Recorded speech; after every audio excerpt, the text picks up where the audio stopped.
Embarking on the journey of indoor gardening is a truly wonderful thing. It connects us with the rhythm of nature even when we are tucked away inside our homes. But before you can sow a single seed, you must first create the world in which it will live.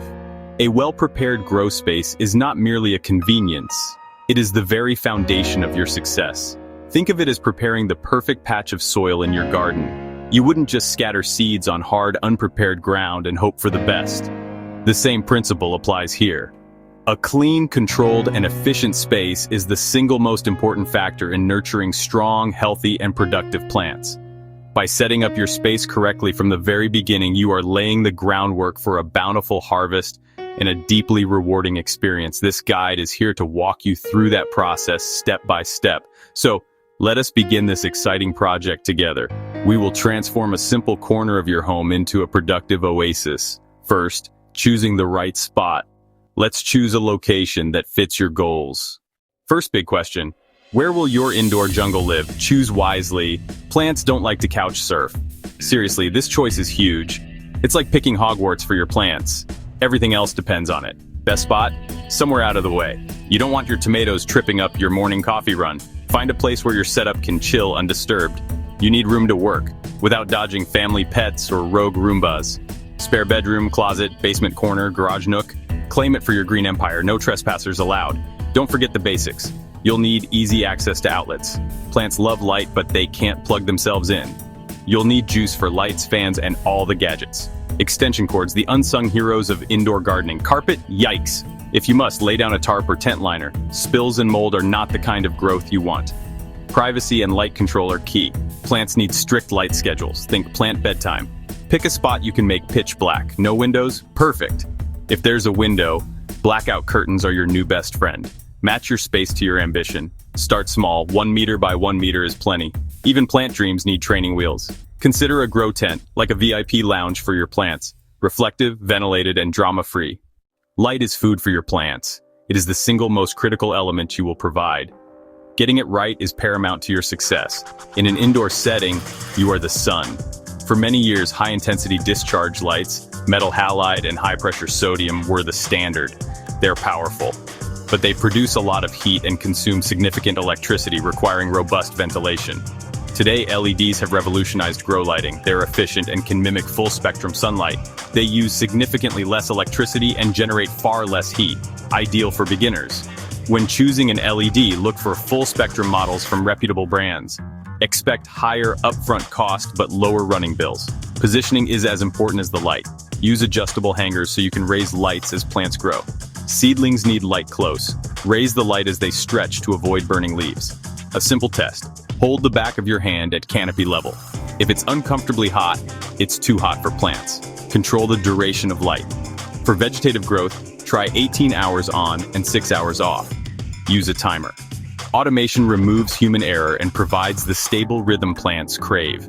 Recap, pick a full spectrum LED, mount it adjustable, test for heat, and automate the schedule. Next, we'll replicate the outdoors, airflow and ventilation. Let's master airflow.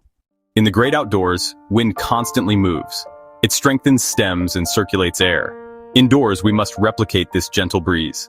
Start with an oscillating fan inside the space to create a light, consistent movement. This motion encourages stronger stems and prevents hot spots under lights. The second component is an exhaust system, an inline fan with ducting mounted high because heat rises. Venting warm air out creates negative pressure, passively drawing fresh air in through lower vents. For odor control, attach a carbon filter to the intake side of your inline fan. Air passes through activated carbon and exits scent-free, keeping your setup discreet. In short, internal oscillation for canopy movement. Exhaust fan with ducting and carbon filter for exchange and odor control. This keeps your gardening private and healthy. Diagram overview. Oscillating fan inside, inline fan and carbon filter at top, intake at bottom. Along with light and air, the climate in your grow space, temperature and humidity, matters greatly. They play a huge role in development and yield. Daytime with lights on, aim for 22 to 26 degrees Celsius, 72-79 degrees Fahrenheit. Nighttime can be 5 to 10 degrees cooler to mimic a natural cycle. Seedlings and clones prefer higher humidity, around 60 to 70%. Vegetative, 40-60%. Flowering, 40-50%. High humidity and flowering risks, bud rot and mildew. Use a digital thermohygrometer placed at canopy height and check it daily. Control tools. Exhaust fan lowers temp, humidity. A thermostatic heater if too cold. Humidifier if too dry. Dehumidifier if too wet. Use these tools based on your readings to keep a stable, productive climate. Consistency is everything. Monitor and adjust regularly. Now that we have core controls, let's assemble the toolkit you'll need.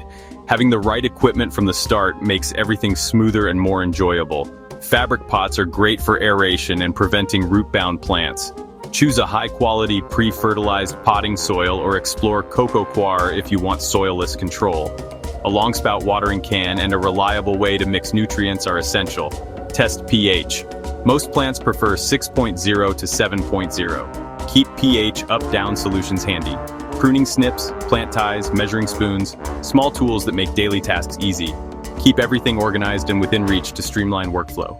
A tidy toolkit and workspace creates an efficient workflow for daily and weekly tasks. A tidy garden is a happy garden. Doubly true indoors. Start by thinking about your workflow, what you'll do daily, weekly, and post-harvest. Designate zones. A wet area for mixing nutrients with a spill-proof mat to protect equipment. Label everything clearly to avoid mistakes when feeding. Give tools a home. A pegboard or toolbox keeps them accessible. Bundle cords. Run them along walls. Use a surge-protected power strip mounted off the floor for safety. Return tools after use and clean pruners to prevent disease spread. A little organization saves time and reduces errors, making your gardening calmer and more productive. Establish a simple cleaning and maintenance routine. A gentle, consistent rhythm prevents problems. Break tasks into daily, weekly, and post-harvest activities. Daily. Observe plants for stress, discoloration, or pests. Check your thermohygrometer. Tidy fallen debris. A quick sweep or vacuum prevents fungus and pests.